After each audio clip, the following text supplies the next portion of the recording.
Bon. Merci Hamid, merci Fatiha. Fatiha n'est pas là. Je sais pas, elle est quelque part pour organiser cette soirée. Je vous remercie beaucoup de la part de moi-même et de la part de nos amis qui sont en combat depuis 30 ans. C'est pour instaurer la liberté et la démocratie en Iran. Et nous sommes en opposition du régime sur place, que nous pensons c'est une fasciste religieuse. Voilà, c'est notre combat. Et surtout, il y a des 3400 réfugiés iraniens. Et la plupart, ils ont été dans la prison du régime iranien, qui ont été torturés. Et ils sont sur le sol irakien, dans un camp qui s'appelait Camp Ashraf, à la frontière l'Iran et l'Irakien, que le régime des Mollahs ne peut pas supporter, parce que c'est une opposition principale contre le régime des Mollahs. Ils sont symbole, cette camp, c'est un symbole de la lutte des Iraniens pour la liberté et la démocratie. Il faudrait un peu plus de mobilisation encore.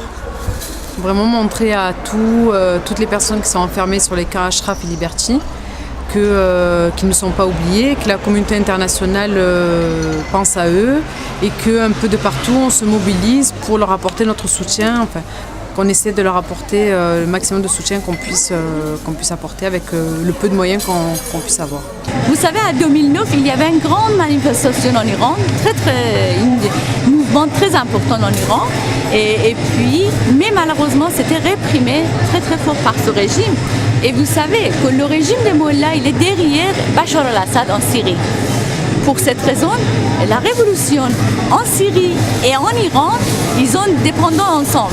Et ça, c'est très bien pour nous aussi.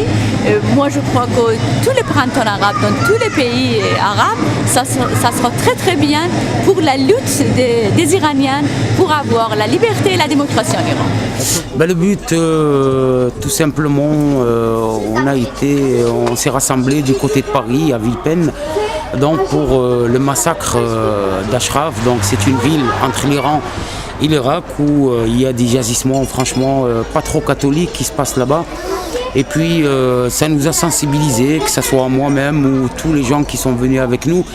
Donc d'après ce qu'ils ont pu voir et revoir à travers le net et à travers la télévision par rapport à tout ce qui se passe là-bas. Et c'est pour cela qu'on s'est mobilisé auprès de nos sœurs et frères iraniens pour pouvoir leur donner un peu de souffle, pour leur dire qu'on est là et qu'on compatit avec cette cause. Donc espérons bien sûr que ça cesse.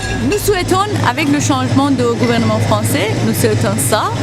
Et puis surtout, monsieur le sénateur Michel, il a dit aussi qu'il va demander de monsieur Hollande pour qu'il reconnaisse la résistance iranienne officiellement.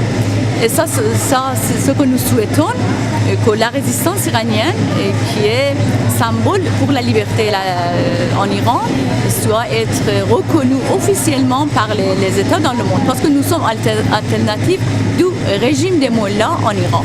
Que nous pensons le régime iranien, ce n'est pas uniquement contre le peuple iranien, mais par contre, il est une menace pour le pays, pour la liberté et la démocratie dans la région aussi. En fait, c'est une cause qui est noble, qui mérite d'être défendue et il faudrait justement essayer de parler un peu plus encore de cette mobilisation-là, de cette résistance iranienne qui est justement par rapport à l'actualité aujourd'hui un peu oubliée en fait. Voilà, il faudrait encore médiatiquement en parler beaucoup plus.